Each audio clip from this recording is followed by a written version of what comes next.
Before we get into creating freebie funnels, I want to go over the 5 most common mistakes that I see people making when creating their first freebie funnels or their third freebie funnels.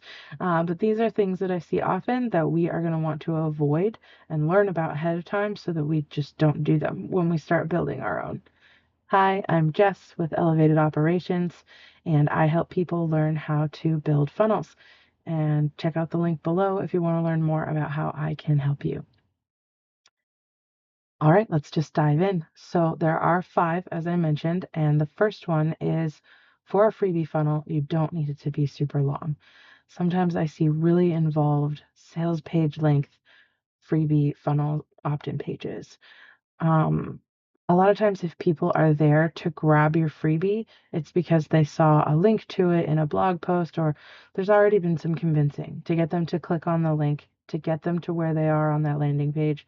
There has been a little bit of convincing. They might not need a whole bunch more. Maybe they do, and you'll have copy there for the people who might, but it doesn't need to be very involved. This is for a free thing. They're just giving you their email address, and a lot of people just want to do that. So you can have it be a little bit longer, but make sure the form to sign up is above the fold. It should at least start above the fold before when they first land on the page, they need to be able to see it. Even if it's just the start of it at the bottom, they need to be able to see that this is where I can just drop my information and get the freebie. I'm not saying that you should just rush it or ignore how important the copy can be, but it doesn't need to be a really long, involved page. Mistake number 2 is sign up forms that ask for a whole bunch of information. They are not going to want to give you that. They don't know you yet. They don't trust you. If it's too long for a free thing, they're just not interested. So your form to sign up for a freebie should be very short. It should ask them for their first name, their last name, and their email address, and that is it. Anything else that you might have wanted to ask them, save for later.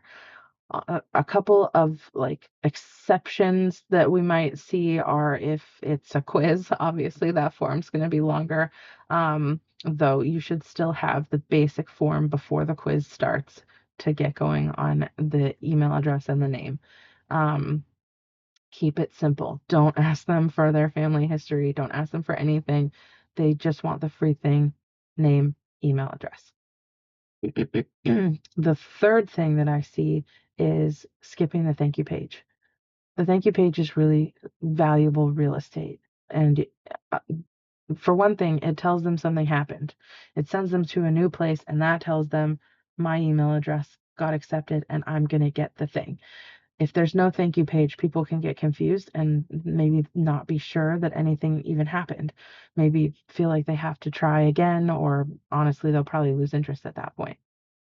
And then it's also just a really good way to thank them for trusting you, to start building a relationship, and also to give them a next step. You need to give them a next step that puts you in front of them again. It can be sending them to your sending them to your a community, a Facebook group, something like that. It can be sending them to your YouTube channel so they can learn more from you, your blog posts, something really valuable that's going to keep you top of mind with them. Give them something to do. The fourth thing that I see is ghosting new subscribers. You need to follow up with those people. Obviously, you're going to deliver the freebie. You're going to send them an email that gives them access to whatever your freebie is, but then don't just ghost them. You're going to want to make sure that you follow up, ask questions about how things are going with the freebie, give them some more value, some tips on how to use it, and then make sure that they get into a welcome sequence if they're new, so that you can bring them into your world, tell them about you, but also how you're going to help them, and make sure that you're sending regular emails to your people. The fifth problem that I see is not testing before launching. You want to make sure that if you're sending people to a page to gather their email address, that that's going to work. They minimally need to be able to receive that freebie. If they don't get that from you, you will probably never see them again.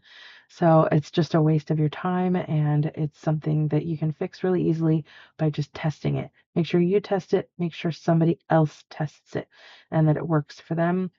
they get the freebie, they get the follow-up emails, make sure the whole funnel is working really well. So those are the 5 most common mistakes that I see that you are going to want to avoid in your freebie. Make sure you have a plan for your opt-in page being good, your form being short. You definitely have a thank you page. You have a plan in place before you publish your freebie about how you are going to contact them to deliver the freebie, deliver on your promise, and make sure you're following up and welcome them into your world. And also test, test, test, test, test. Make sure it's very solid before you put it out there. Make sure you avoid those 5 most common mistakes, and you should be able to have a pretty well functioning freebie funnel.